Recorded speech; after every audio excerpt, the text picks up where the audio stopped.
Hello students, जैसे कि हमने मन का रोगी जिसके रचनाकार जो है राम निरंजन शर्मा ठिमाऊ जी हैं, इसे हमने शुरू किया था। तो इसका पहला दृश्य और दूसरा दृश्य हम देख चुके थे कि यहाँ पर माता पिता अर्थात राम किशोर और रामेश्वरी सलील को लेकर परेशान रहते हैं कि उसके मार्क्स जो हैं वह सभी सब्जेक्ट में कम आते हैं। और यहाँ पर शिक्षक के द्वारा जो पत्र भेजा गया उसके बारे में हमने अध्ययन किया कि यहाँ पर उसके गुण के बारे में, सलील के गुण के बारे में बताया गया कि वह जो है कुछ दिनों से शांत रहने लगा है और उसके लिए कुछ उपाय करने की ज़रूरत है। अब हम उसके आगे देखते हैं कि क्या हुआ और किस तरह से शिक्षक और उनके माता पिता, सलील के माता पिता ने मिलकर क्या नियोजन किया कि जिससे सलील की प्रगति हो सके। तो अब हम आगे देखते हैं रामेश्वरी जो कि सलील की माँ है। सलील आज कुछ घुटा घुटा सा तो रहता है।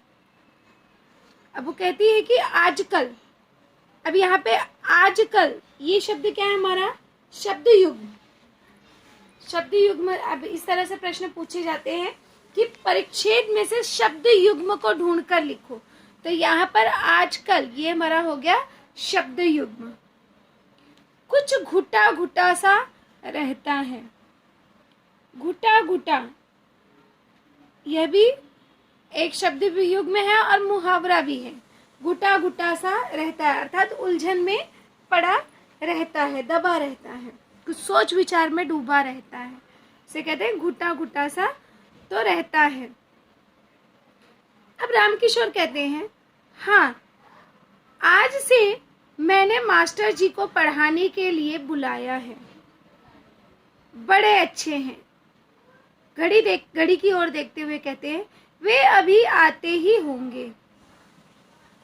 अब यहाँ पे हमारा एक प्रश्न बनता है, सलील को घर पर पढ़ाने के लिए उसके पिता ने किसे रखा?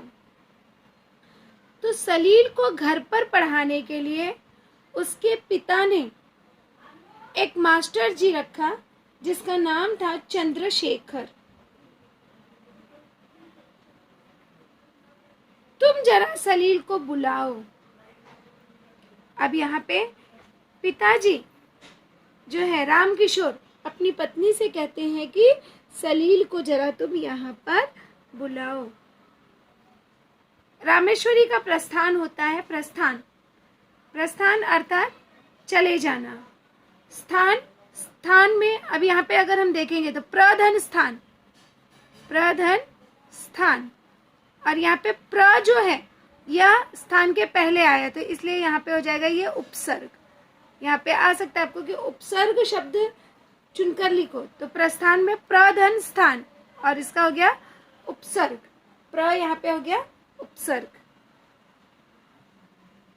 अध्यापक महोदय जो है वह प्रवेश करते हैं। अध्यापक, नमस्कार किशोर जी।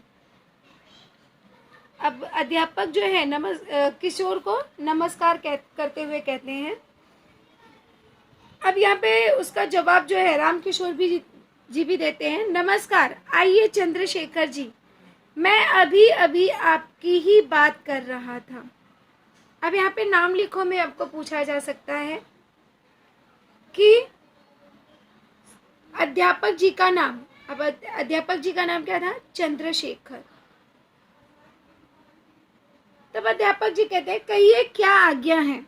अर्थात तो पूछते हैं कि क्या बात है कि उन्हें यहाँ पर बुलाया गया है। रामकिशोर, आपसे मैं क्या कहूँ चंद्रशेखर जी, आप जानते हैं वही आदमी सुखी है जिसकी संतान लायक है। यहाँ पे एक हमारा प्रश्न बनता है कि रामकिशोर के अनुसार कौन सा आदमी सुखी है? तो रामकिशोर के अनुसार वही आदमी सुखी है जिसकी संतान लायक है। अब खाली स्थान के लिए भी आ सकता है, वही आदमी सुखी है जिसकी खाली स्थान लायक है। तो खाली स्थान में लिख देंगे संतान, जिसकी संतान लायक है। यह देखिए सलील के पहले टेस्ट का परिणाम, और साथ में यह कक्षाध्यापक का पत्र भी है। अब यहाँ पे प्रश्न हमारा बनता है कि राम किशोर ने अध्यापक जी से क्या कहा। तो राम किशोर जी ने अध्यापक से कहा कि आज वही आदमी सुखी है जिसकी संतान लायक है, और उन्होंने अध्यापक को सलील के पहले टेस्ट का परिणाम और साथ में कक्षाध्यापक का पत्र भी दिया। अब अध्यापक जो है दोनों चीजों को पढ़ते हैं और अब वो क्या कहते हैं, मैं समझ गया। सलील की माँ के साथ प्रवेश। फिर रामेश्वरी कहती हैं, नमस्कार मास्टर जी।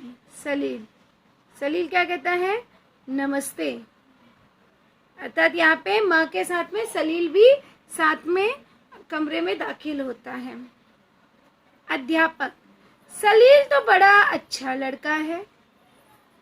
अब वाक्य पूर्ण करो के अनुसार भी यहाँ पे पूछा जा सकता है कि सलील तो बड़ा खाली स्थान लड़का है, तो कैसा है, अच्छा लड़का है।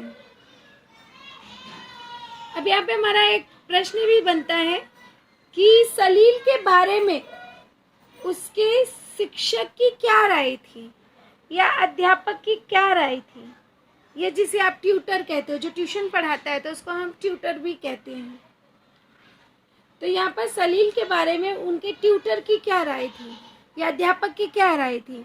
तो सलील के बारे में उनके ट्यूटर या अध्यापक की राय थी कि सलील तो एक अच्छा लड़का है। अब रामकिशोर जी जवाब देते हैं, पर मास्टर जी इसके नंबर देखिए ना, किसी विषय में पास नहीं। अब ये वाक्य किसने किससे कहा कि मास्टर जी इसके नंबर देखिए ना, किसी विषय में पास नहीं। यह वाक्य जो है रामकिशोर ने अध्यापक से कहा।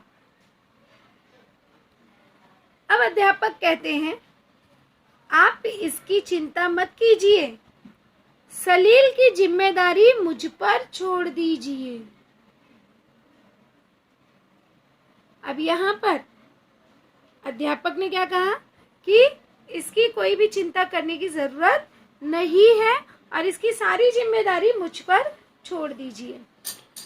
अब अगर हम जिम्मेदारी शब्द को देखते हैं, जिम्मेदारी, अब जिम्मेदारी शब्द से आपको इस तरह का प्रश्न बनता है कि यहाँ पर इसे विग्रह करके या निम्नलिखित शब्दों में प्रयुक्त प्रत्यय अलग करके लिखिए। प्रत्यय अलग करके लिखना है, तो इसका क्या हो जाएगा, जिम्मेदारी। तो इसका हम लिख देंगे जिम्मेदार, जिम्मेदार प्लस ई। अब जिम्मेदार प्लस ई लिखते हैं तो ये जो है ये हमारा ई शब्द यहाँ पे प्रत्यय हो गया, तो आगे हम लिख देंगे प्रत्यय ई। तो इस तरह से हमने इसके विग्रह करके भी प्रयुक्त प्रत्यय शब्द को अलग करके हमने लिख दिया। जिम्मेदार से बना है जिम्मेदारी। अब यहाँ पे बड़ी की मात्रा जुड़ जाएगी तो हो जाएगा जिम्मेदारी। रामेश्वरी, अब रामेश्वरी क्या कहती है, जी ठीक है। अध्यापक कहते हैं, सलील अब तुम जाओ। सलील को भेज देते हैं और वह माता पिता से बात करना चाहते हैं। अब मैं आप लोगों से सलील के विषय में 2-4 बातें पूछना चाहूँगा। आशा है आप संकोच नहीं करेंगे। अब वो कहते हैं संकोच मतलब होता है हिचकिचाना या लज्जा करना, शर्म करना, उसे कहते हैं संकोच।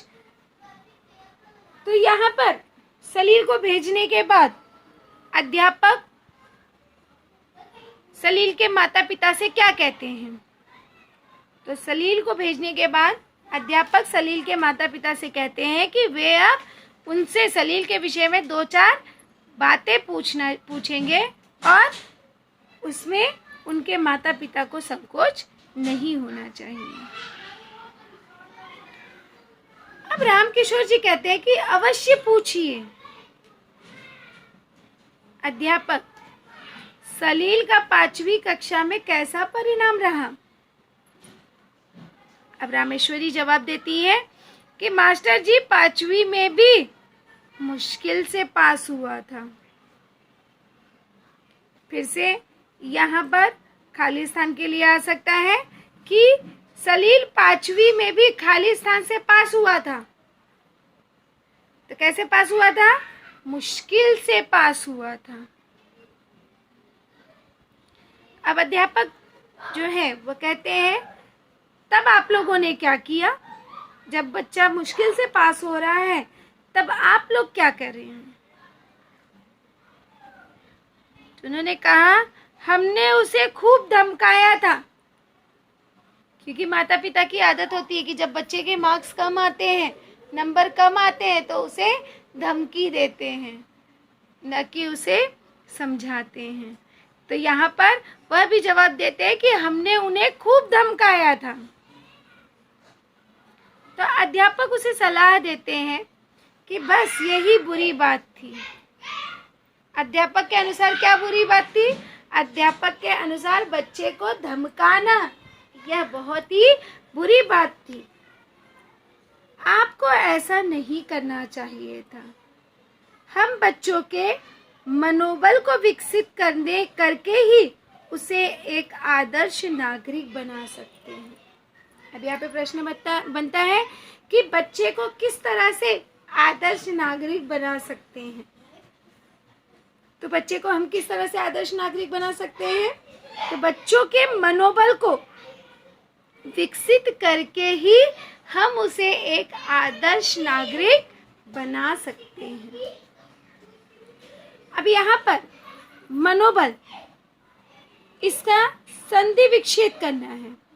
तो मनोबल का संधि विच्छेद हो जाएगा मनः धन बल।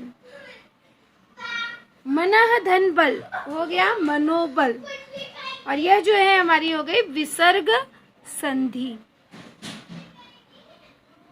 क्या आप कभी सलील के विद्यालय जाते हैं? तो रामेश्वरी ने क्या जवाब दिया? अब यहाँ पे विद्यालय का भी हमें संधि विग्रह करना है। तो यहाँ पे विद्यालय का संधि विग्रह हो जाएगा विद्या धन आलय। विद्या धन आलय विद्यालय। अब ये कौन सी संधि हो गई हमारी? स्वर संधि। अब यहाँ पे इस तरह से भी पूछा जा सकता है कि विद्यालय शब्द के 2 पर्यायवाची शब्द लिखिए। अब विद्यालय का पर्यायवाची क्या हो गया? पाठशाला, मदरसा, मकतब, विद्यागृह। ये सभी शब्द जो हैं वह विद्यालय के पर्यायवाची शब्द हैं। तो इस तरह से हम विद्यालय के पर्यायवाची शब्द को लिख सकते हैं। अब यहाँ पे एक हमारा आकलन का प्रश्न बनता है कि मास्टर साहब ने सलील के माता पिता की इन भूलों की ओर इशारा किया। अभी कौन सी भूल थी? तो पहला है कि सलील को उसके माता पिता ने धमकाया। तो उसके पिता की भूल क्या थी? पहली कि पिता ने सलील को धमकाया। दूसरी जो गलती थी कि सलील के विद्यालय न जाना, क्योंकि जब उन्होंने कहा कि विद्यालय कोई गया तो उन्होंने जवाब दिया, माता पिता दोनों ने जवाब दिया कि कोई भी विद्यालय नहीं गया। तो यह जो है उनकी भूल थी। तो दूसरी भूल थी कि सलील के विद्यालय न जाना, उसकी प्रगति के बारे में न पूछना। और उनकी दूसरी भूल थी, ये उनकी दूसरी भूल थी। तो इस तरह से उसके माता पिता ने 2 भूल की थी।